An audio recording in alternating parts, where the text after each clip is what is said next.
Myers vacating the championship due to injury. Matt Myers was supposed to fight main event here at Eternal 78, an ACL tear, a devastating injury. He said, listen, I don't want to hold on to the belt. On November 4th, Brogan Anderson takes on former Eternal Middleweight Champion John Martin Fraser. John Martin Fraser is the man who will be contesting. He's held the belt before and he's taken on the arm collector, Brogan Anderson, 15-3 out of City Kickboxing. I cannot wait for that one. As you said, you've got to give credit to Matt Myers, the former champion, now vacating the title. He said, listen, let's vacate it, let the boys fight for it at the end of the year. I'll take on whoever the winner is when I'm healthy, ready to go. Will John reclaim what was once his, or will Copper Mania run wild on the Gold Coast? Following a string of unfortunate injuries, former champion Matt Myers opted to relinquish the Eternal Middleweight title. Now, the main event of Eternal 81 will serve to provide some clarity as to who will embrace the throne in the Eternal Middleweight division when John Martin Fraser meets Brogan Anderson.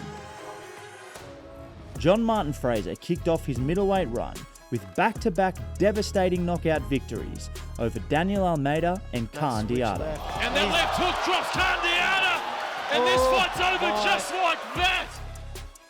In a violent 4-round affair which saw both John and Kip trade strikes in the pocket for its majority, it was eventually the power and pace of John which would be the difference, leading to a 4th-round stoppage victory and the Eternal Championship wrapped around his waist. We have a new middleweight champion! More recently, going one apiece with now former champ Matt Myers in his last 2 appearances, John's heavy hands, jiu-jitsu brown belt and ferocious pace make for a tough outing for anyone in the Eternal Middleweight division.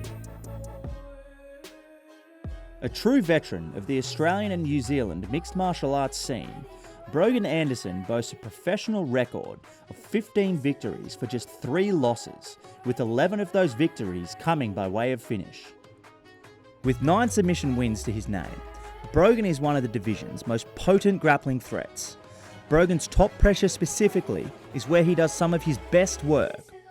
When he gets on top, he gives his opponents absolutely zero space to try and mount any sort of intelligent offense or escapes, which more often than not forces his opponents into presenting a submission opportunity.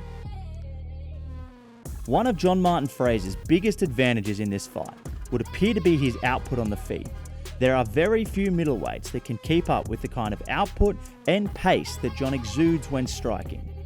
So if John is able to use his footwork to keep his back off the fence and maintain that high pace that he's so well known for, it could prove key to regaining the middleweight championship. For Brogan Anderson to successfully capture his maiden Eternal title, his most likely path to victory would be to use corralling footwork to pressure John to the cage, and then use his fence wrestling to look to secure takedowns.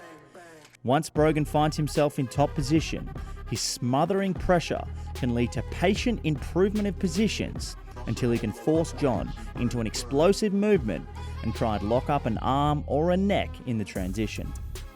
We'll find out when it all goes down, live and exclusive on UFC Fight Pass.